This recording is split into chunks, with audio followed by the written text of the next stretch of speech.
I've done it. Hare Krishna. Yeah, oh my God, Timirandasya, Yananjana Shalakaya, Sakshur Vitanya, Asmai Shri Gurave Namaha, Shri Chaitanya Mano Visam, Star Vitanya Nabhutani, Siddham Rupa Padamayan, Neham Shri Guru Shri Yukta Padakamanam, Shri Guru Vaishnavamscha, Shri Rupa Sagrajata Sadhana Raghunatam Vitam Tam Siddham, Sadhvaitam Savadhutam Parijana Sahitam, Krishna Chaitanya Devam. Shri Radha Krishna Padasagana Vavisa Shri Vishakavita Hare Krishna Karuna Sindhu Dinabam Gavate Gopisha Govida Kantarada Vasute Tapta Kanchana Gorangi Radhe Vrindavani Shri Vishavam Sutidevi Pranam Panchakapataru Vyastra Kipasindu Chapatalam Pavani Vaishnave Jai Shri Krishna Chaitanya Prabhu Nityananda Shri Krishna Hare Krishna Krishna Krishna Hare Hare Hare Ram Ram Ram Hare Hare.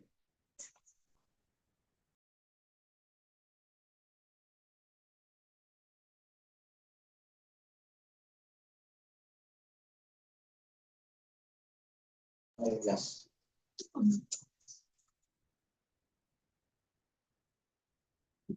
So you are welcome. It's my friend. It's my friend. This friend.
Sorry, please give me just 2 minutes, please.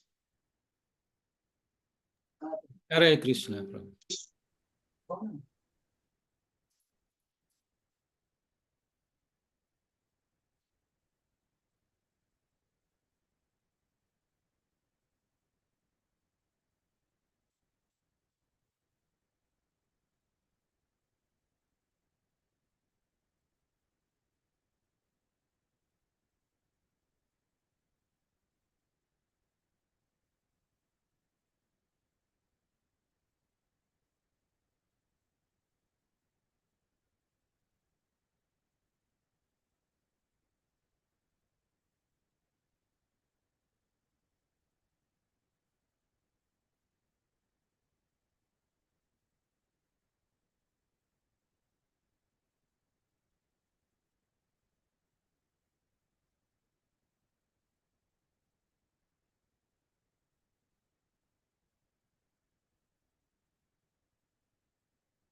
Hare Krishna Prabhuji. Hare Krishna Mataji. Yes, I What's Krishna happening? Babuji. Over Yeah, He's what is coming. happening? Everybody is everywhere is mute. Babu is coming. Then we should give him some minutes. Yes. Sir.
Hare Krishna.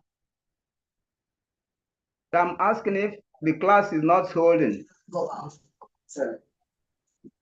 Hare So Krishna. let's continue. Sorry, Hare Krishna, are you there? Yes, Prabhuji. Hare Krishna, Prabhuji. Yes, Sorry, Babuji. let's Please continue. continue. Yeah, we are so here. chapter 13.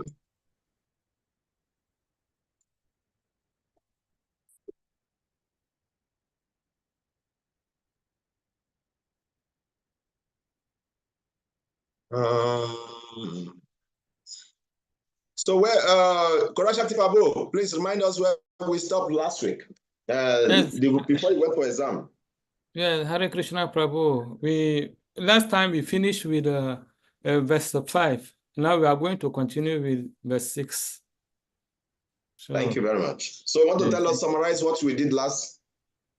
Okay, last time we started with Krishnadrya, and that Krishna says that is the knower of all the bodies, but the individual soul is the knower of his only his body. And then we continue up to verse 5 when we talked about the different levels of Brahma realization. And the first one is Annamaya. The second is okay. Then the second, maybe okay. The third is such we had Annamaya. The second is Jnanamaya. Pranamaya. Yeah, the second is Pranamaya. The third Jnanamaya. The fourth Jnanamaya, and the last is Ananda Maya. So that are the 3 degrees. Thank you very much. You're welcome, Prabhuji. Anybody want to say something? Want to add what Prabhu say?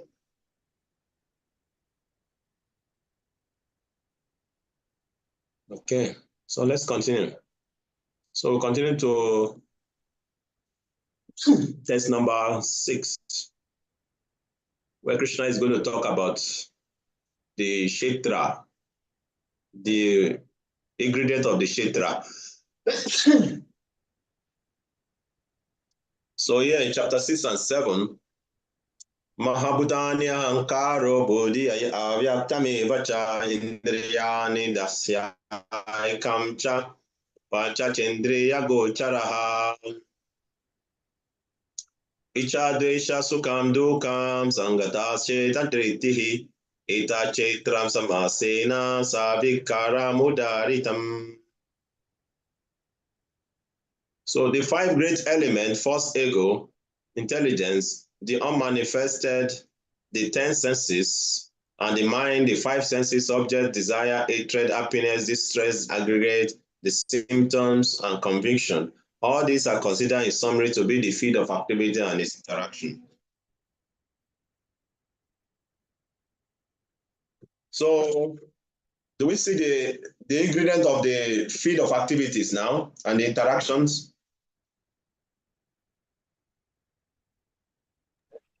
Yes, Prabhu. So hatred, desire, happiness, distress, they are all part of the field of activity and interactions. So that is why this material is designed in a way that you cannot be always happy. There will be distress also, because this is part of the creation. So let's read Prabhupada's purport, then we can discuss more about this point. Somebody want to read? Hare Krishna. Yeah. Purport. From all the authoritative statements of the great sages, the Vedic hymns, and the aphorisms of the Vedanta Sutra, the components of this world can be understood as follows. First, there are earth, water, fire, air, and ether. These are the 5 great elements, Mahabhuta. Then there are false ego, intelligence, and the unmanifested stage of the 3 modes of nature.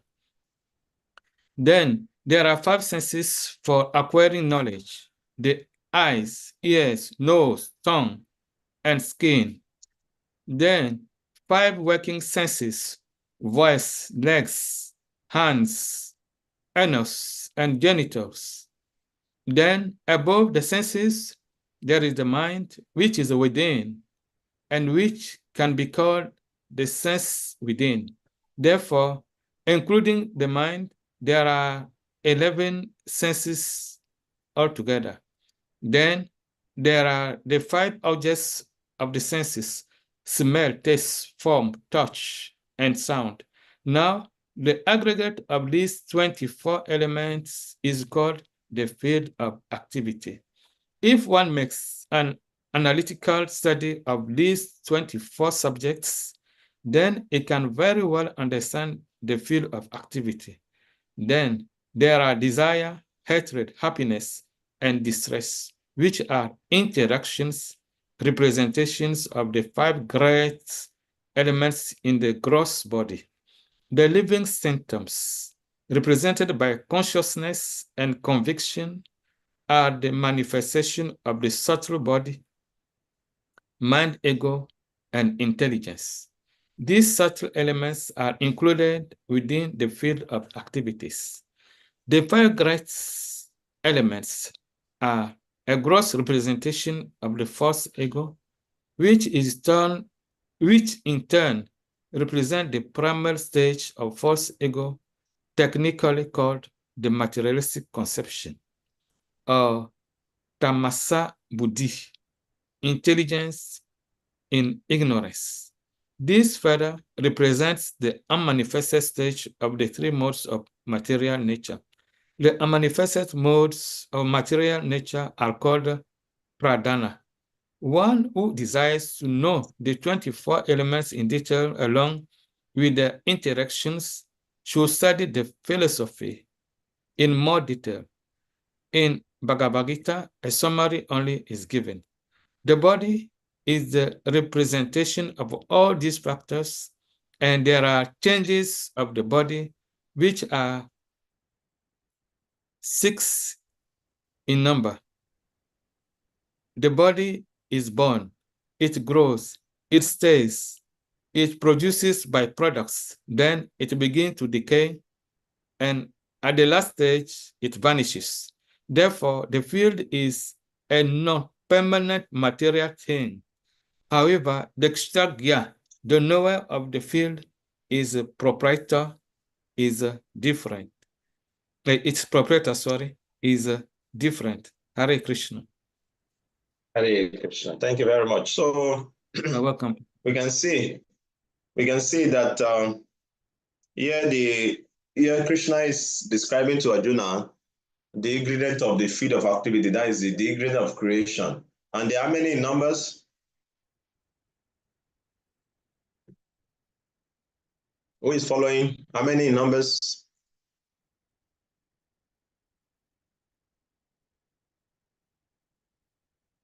Nobody is responding. Or nobody is following the reading. 24. 24. Yeah. These are the ingredients of creation. So this our body, or the whole gigantic universe, is made up of 24 elements. So in the beginning was Mahavishnu, who exhaled, and all the universes were coming out from his body and from his mouth and his body. Then he expanded himself into Garbhodakashayi Vishnu to enter each and every of this universe. And he lied down in this universe. And then from his lie down and was perspiring, then this perspiration fill up of the universe. Then from his navel, a lotus came out and Lord Brahma came out. And this Garbhodakashayi Vishnu further expanded himself into Kshirodakashayi Vishnu, which entered each and every of the atoms of creation. So in the beginning, before the creation, everything was dormant. Just like when you go inside your kitchen and there is vegetable, there is pepper, there is tomato, there is spices, there is pando or fufu or banku. I don't know which one they are eating in your place. Okay, everything is there in the kitchen. They will continue to remain there as long as nobody has come to that kitchen to mix them up. You understand? So that is how it was in the beginning of creation. All these elements mentioned by Krishna were there. So they were lying dormant, unmanifested. And in that dormant state, they are called pradhan. What did I say? You said that in that dormant state, they were called pradhan. Pradhan, yes, thank you. So they are called pradhan in that dormant state. All the elements of creation, when they are there present and nothing has happened to them, they are called pradhan. Then immediately the Lord glances over this ingredient. That glance of the Lord immediately we activate the ingredient. And that glance of the Lord is called, according to great acharyas and devotees, that glance of the Lord is Lord Shiva actually, and is considered to be Kala, time. So when the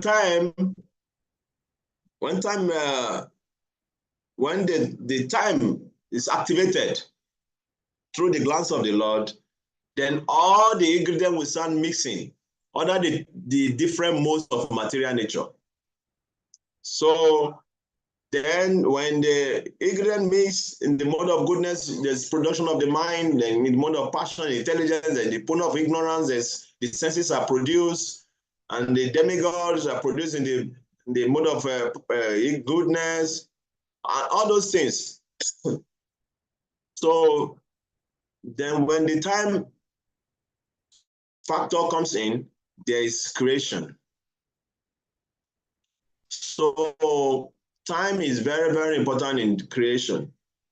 Time is what is moving everything. Time is with time, everything is created, everything is maintained, everything is destroyed. So time is the active force in creation.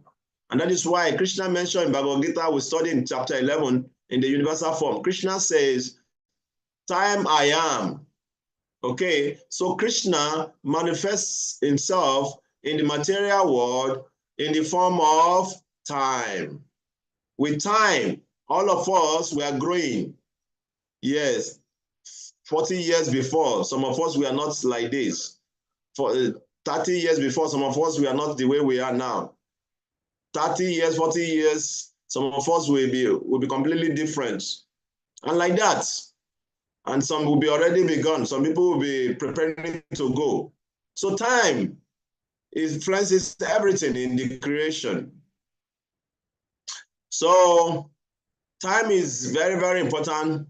And you see, so the elements, they are very, very important, like mentioned by Prabhupada. We have the Mahabhutas. Who can tell me the 5 great elements? Without looking the book.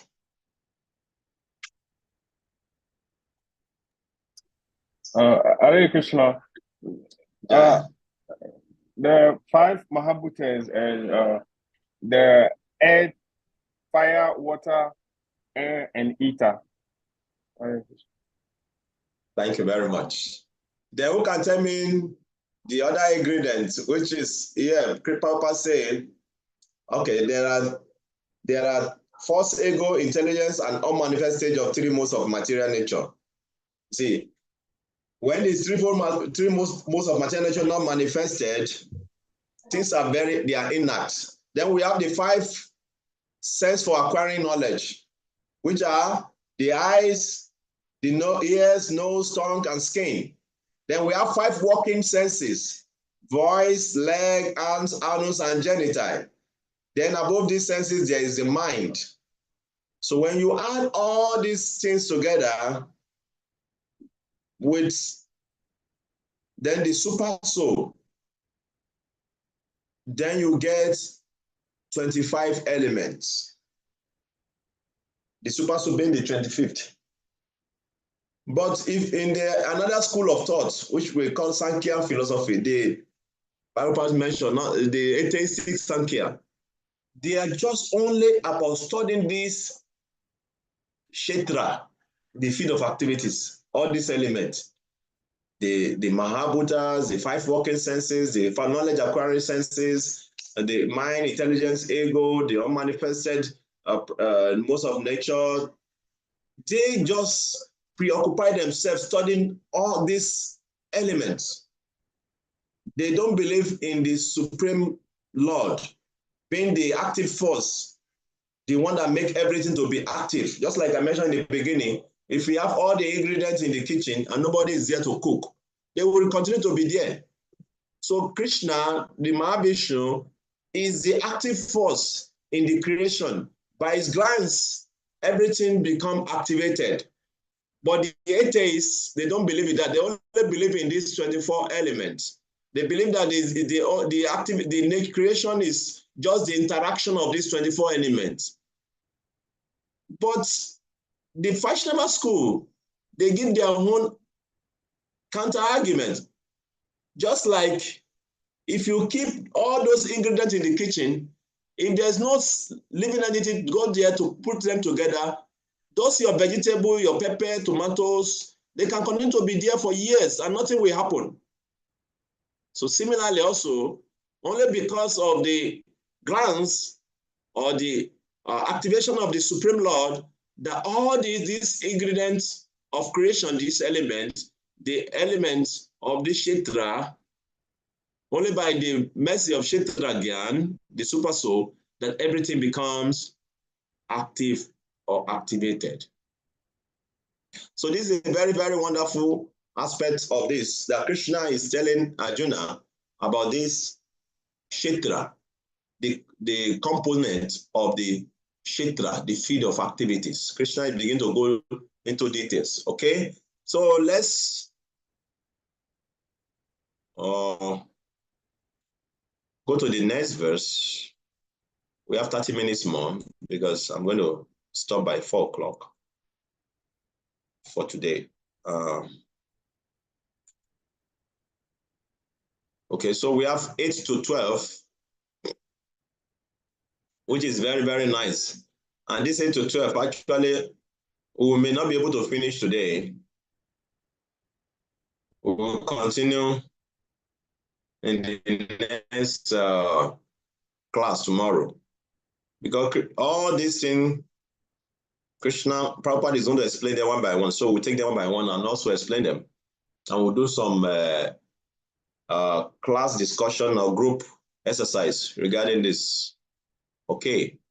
Amani Tom Adabi Tom Aim Sachantira Rajavan Achayo Pasanam So Cham Sarayam Atmadvini Graha Indriyarite Shuvairagyam Anankara Bacha Janmamritu Jara Vyadi Duka Doshanu Darshanam Ashakti Anabi Guswagana Putradara Griyadishu Nityam cha samache tattam ishtas nisto papatishu Maye chanaya yogena bhakti ayabhya picharini Vivikta desha sevitam aratirjana samsidaye Samsadi Adhyatma jnana nityatvam tattva jnanata darshanam Eta jnana miti proktam ajnana yadato jnata.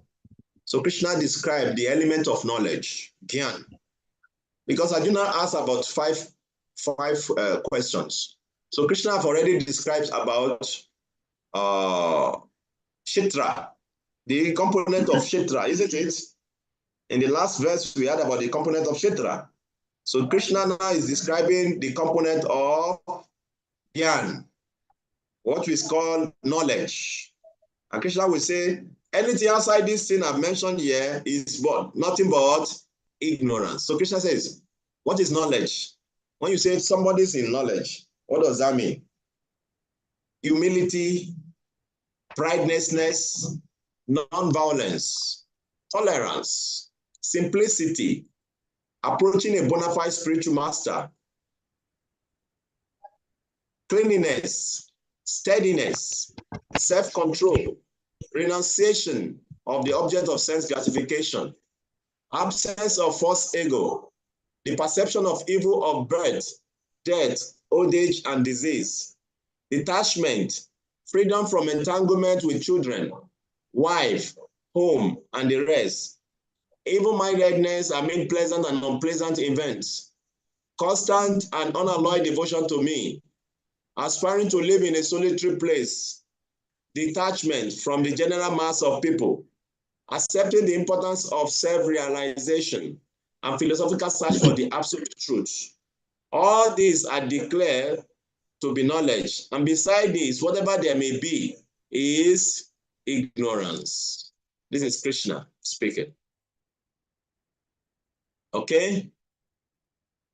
Humility, pridelessness, non-violence, tolerance, simplicity, approaching a bona fide spiritual master, cleanliness, steadiness, self-control, renunciation of objects of sense gratification. So when you say you are in knowledge, that means that you are already practicing all these items mentioned here. And with these items, they are mentioned here not just for us to read them and we know them, or the items of knowledge. No, we are supposed to practice all these things here. And as a devotee, we will be unable to practice them unless we are chanting properly. If you are not chanting attentively and chanting properly, or you are not chanting every day, my brother and my sisters, you're just going to be deceiving yourself. You will not be truly humble. Your pride will not go away. Tolerance will not be there. Any small thing, it don't spark fire. Bam. Simplicity, it go there very far from you. Cleanliness, you know, go be your brother. Steadiness, self-control, you know, go know what they call that thing, because you are not chanting properly, or you are not chanting attentively. So only when we are chanting very attentively, then the strength to be able to practice all these things mentioned here will be there. Okay? So let us read. What we are going to do is that everybody will go to take turn one by one to read each paragraph. When you finish one paragraph, somebody else read another paragraph, whatever is up, we start until when we get to 5 minutes to 4. Yeah, 5 minutes to 4 here, or 5 minutes to 9 in Nigeria, or 5 minutes to 8 in Ghana. When we get to that level, we stop. Okay? So let's start. Who is going to start? Let's say the lucky person to start.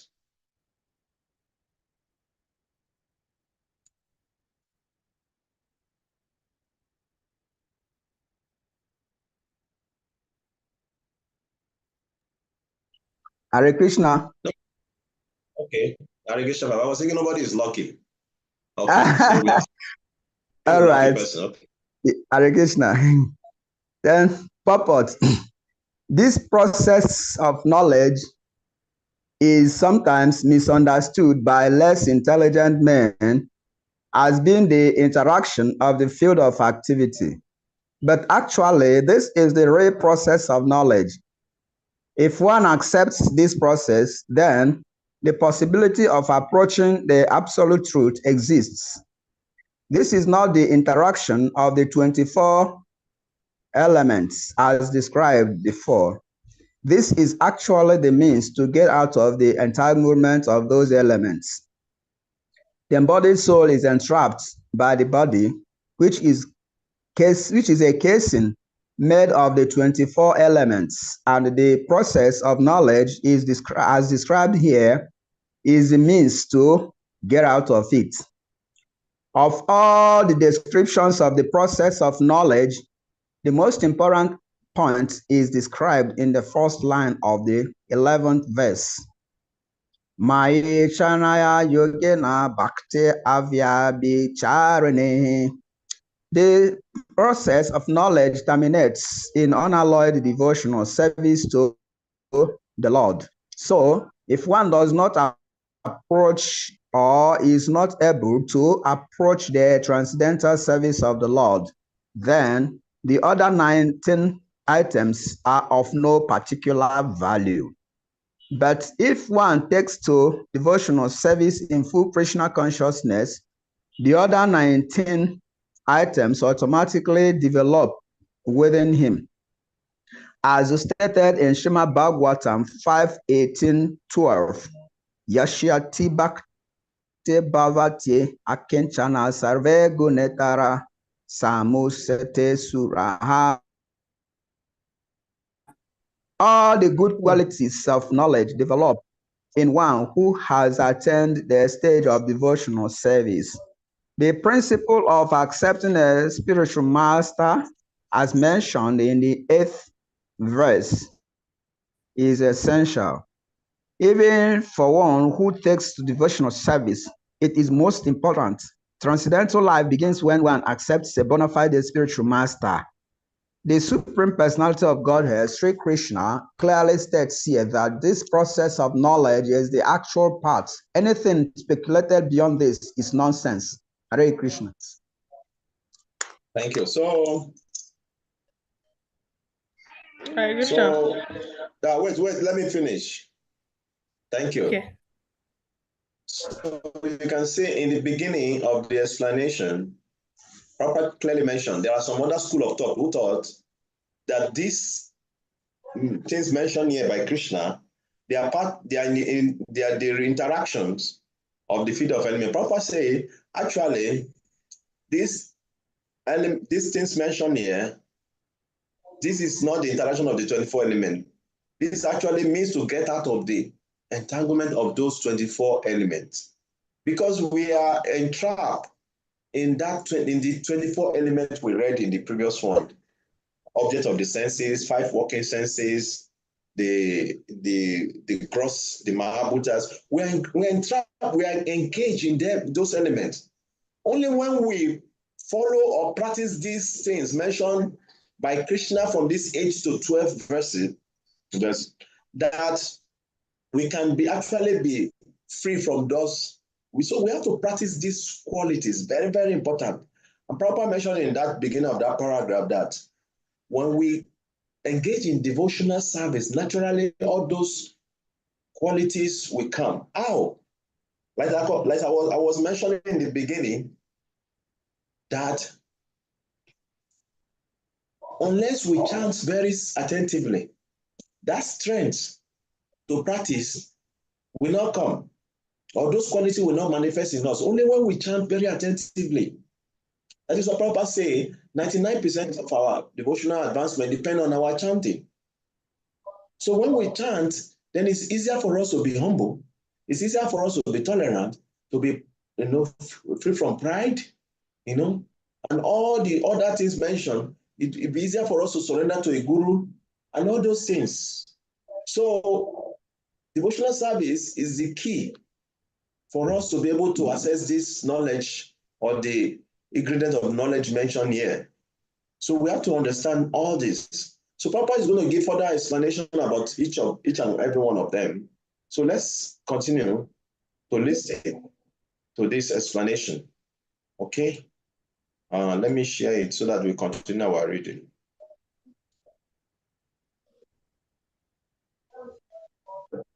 Okay, please continue, Ojama.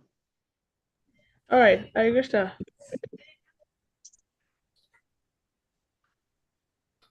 Sorry. Okay. As for the knowledge outlined here, the items may be analyzed as follows. Humility means that one should not be anxious to have the satisfaction of being honored by others. The material, the material conception of non-violence means what? it says that humility is what he's talking about. Humility means that one should not be anxious. No. Okay. Oh, okay. Everything starts from here. Okay, please, sorry. Continue. Okay. From beginning. Humility means, okay. As for the knowledge outlined here, the items may be analyzed as follows. Humility means that one should not be anxious to have the satisfaction of being honored by others. The material conception of life Do makes you understand us the meaning of humility now? Do we understand? Yes. Do we all understand what it means to be humble? Yes, Prabhuji.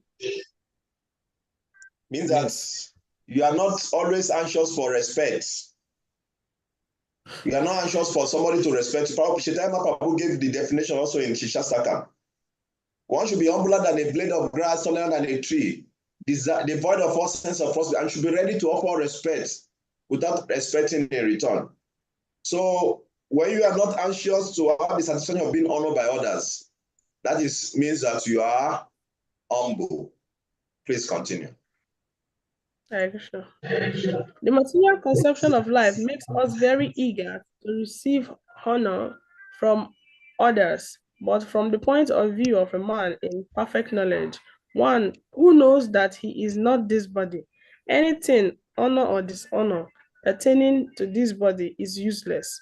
One should not be hankering after this material deception.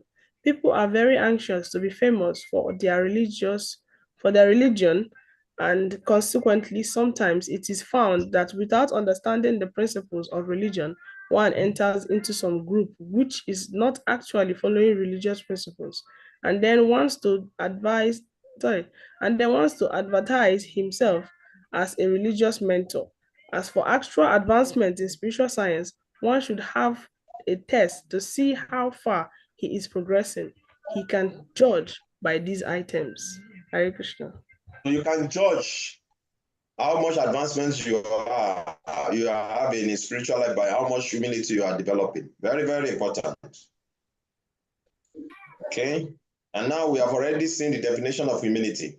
Because after we finish reading all these things, we are going to do some exercise on them also. Because this is the main point of knowledge. These are the main reason why we are in the devotional service, to develop all these good qualities, so that we can be able to practice devotional service and get out of this material bondage. So next two persons read the third paragraph.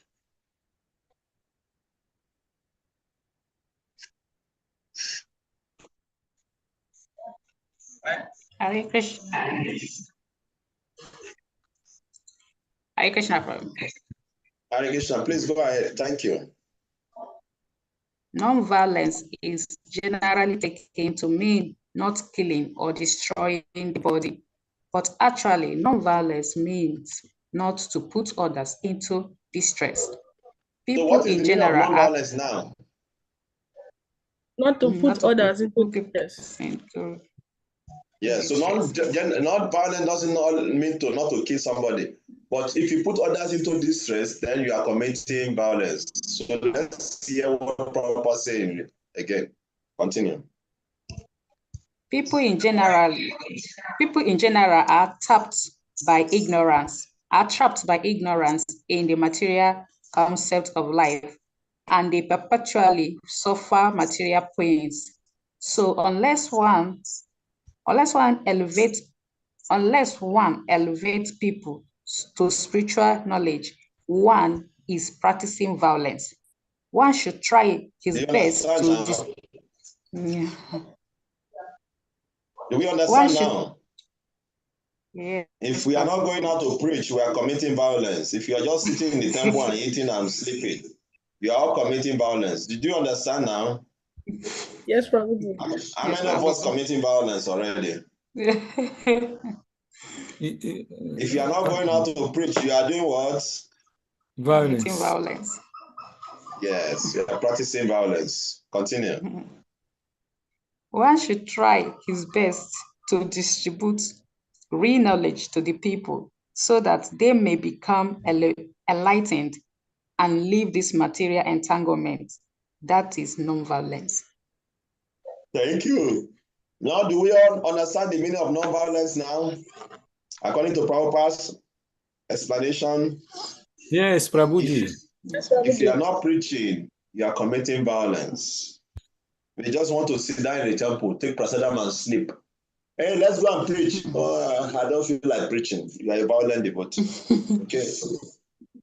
You are a violent devotee.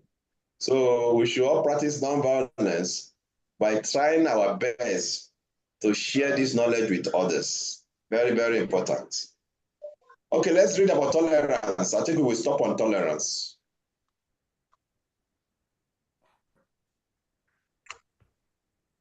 Hare Krishna.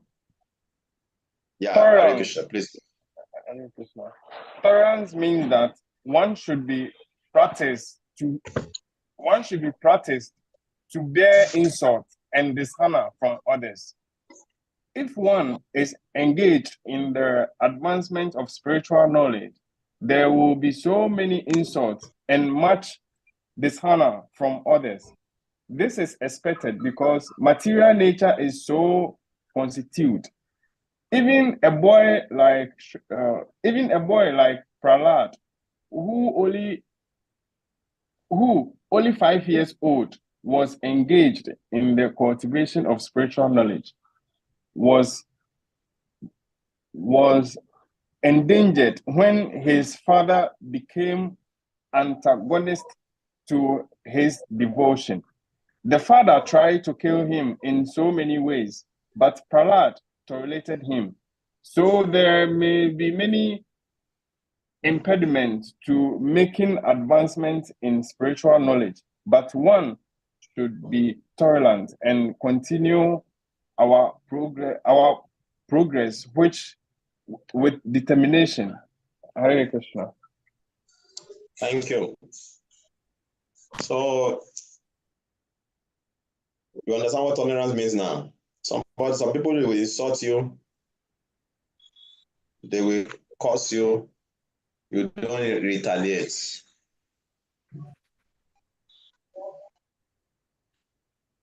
Only very few can practice this actually. But only when we are already chanting very seriously, we can practice this. You see, when Jesus Christ was captured, they were beating him. He has miracle, he has power to do anything he likes. But they were beating him. He didn't revolt or try to stop them. He was tolerant. Same thing also with Haridas Thakur. Arida Circle was beaten in 21 marketplaces. Generally, if they built it in 1, 2, or 3 marketplaces, you will die. Arida Circle was beaten in 21 marketplaces. Still, he did not die. They beat him. He was just chanting the holy name of Krishna. So we are in the world that when you are sincerely serving God, people will hate you naturally. So as a devotee of God, you have to learn tolerance. There's nothing you can do about it. Because you know that this place is not your real home. Your real home is the kingdom of God.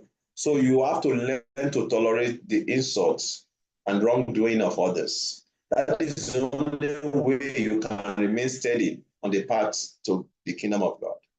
So these things is easier said than done. If we don't chant attentively, if we don't study the scriptures every day, it will be very, very difficult for us to practice them. We'll just be hearing them and talk about Arida Circle and Jesus Christ. But for us, ourselves to practice them, it's just like story.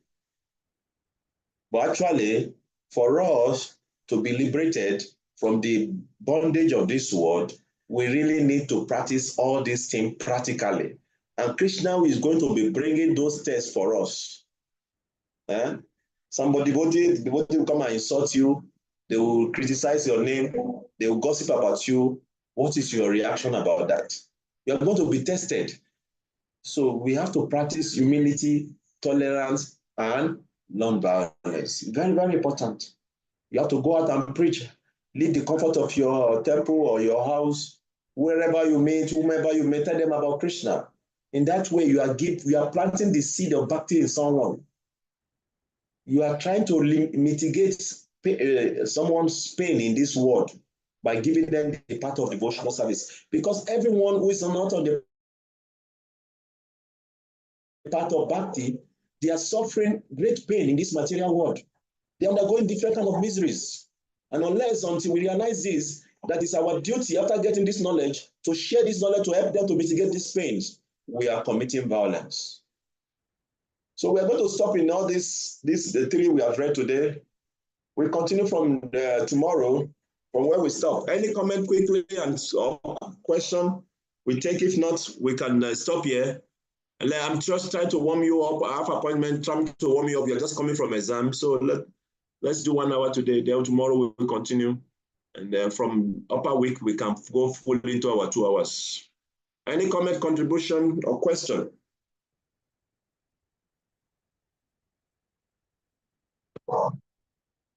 Yes, Stephen Govinda. Hare Krishna Prabhu. Yes, so meditating on the 24 material elements, it sounds to me that these are all cases like blockage, that like all these things are blockage, because after eradicating the gross body, you still have to go ahead and eradicate the subtle body. And it goes on and on before you actually become free from material entanglement. You don't need to eradicate anything, no, Prabhuji. Yeah. I don't know if I'm using the right word, but it's like we the living entities, or we the spirit souls who have taken birth as human beings. We are being entangled in material elements. We are conditioned in these 24 material elements. And there's some living entities have taken birth as celestial beings or extraterrestrial beings, and they do not have this gross body, which is very difficult to deal with. So why then do they have to take birth here to be able to practice devotional service? Because previously we read that when someone performed good activities or was able to succeed in practicing devotional service, he goes to the higher planet and then come back here. But for the higher planets, they do not have the gross body. They are only dealing with the subtle bodies. So how then do they have to come here on Earth before they qualify to go? Whilst it should be easier there because they don't need to come here to qualify to go. The point is that when you are in a heavenly planet, it's very difficult for you to be God conscious, but there's so much enjoyment. Okay? Just like some of us, immediately we forget, if we get plenty money today, we forget to chant Hare Krishna mantra. To carry the bead will become very heavy in our hand. I don't need to chant again. I'm okay now. I have money. I have everything. Huh? Very difficult for us to chant. Just talk less, only in this material world, though. We're not talking about heavenly planet. Do you know what it means to be in heavenly planet? The enjoyment there? Huh? The enjoyment that the Muslims, they are trying to kill themselves to go and enjoy 99 virgins. Do you know what it means? You don't know. Yeah, just imagine. So there's so much enjoyment in the heavenly planet. So it's very difficult for the soul to really become absorbed in devotion when it's surrounded by enjoyment. This material world, the earth, is balanced. Not so much suffering, not so much enjoyment for some time, for some people. Okay, so it's a balanced world where you can really focus on God. In hell, you cannot think of God, so much suffering. In heaven, so much enjoyment you cannot think also. Difficult. Only very few souls or very rare souls can think of God in heaven. Okay. So that is the reason. It's not because they have to come here for them to go to kingdom of God, no. But heaven is a place of enjoyment. And when you are surrounded by enjoyment, it's not always easy for you to be strong in devotional service or to be absorbed. Queen Kuti prays in Canto 1, chapter 8 in Srimad Bhagavatam, that my Lord, one who is surrounded by, who has so much material comfort, they cannot think of you they cannot chant your holy name with feelings. Only those who are impoverished, who are poor, can really think of you very, deeply or sincerely. So when you have material comfort, to chant the names of God with feelings is not very easy because you think you are okay, you don't need God. That is how these rich people are thinking. They think that only the poor need God because they are suffering. But they themselves, they don't need God because they are enjoying their life. So that is why it's not easy to go to the kingdom of God in the heavenly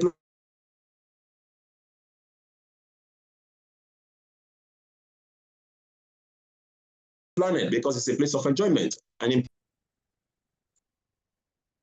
Sivi Govinda Prabhu, you get the point? Yeah. Yes, Prabhu. Like it's clear now. It's clear now. Yeah, it's not that you need to come here. Some people also will attain liberation from the heavenly planets. They will attain liberation from them because they are realized they are not so much absorbed in their enjoyment. But those who are really there to absorb themselves in their enjoyment, to think of God with feelings is not going to be there. They will just be absorbed in their enjoyment. That is why you see many Americans and Europeans, they don't take God seriously because they are okay. Only the Africans who are suffering take God seriously. You understand? That is the natural law of nature. When you are okay, you don't take of God very seriously. You think, oh, I don't need him. But the poor, the poor people, you see them, they're going to church in millions because they think that they need God. And some few of them, once they become materially okay, they think they don't need God anymore. So that is the nature of this world. Hare Krishna. So we stop here. We continue from tomorrow. Hare Krishna. So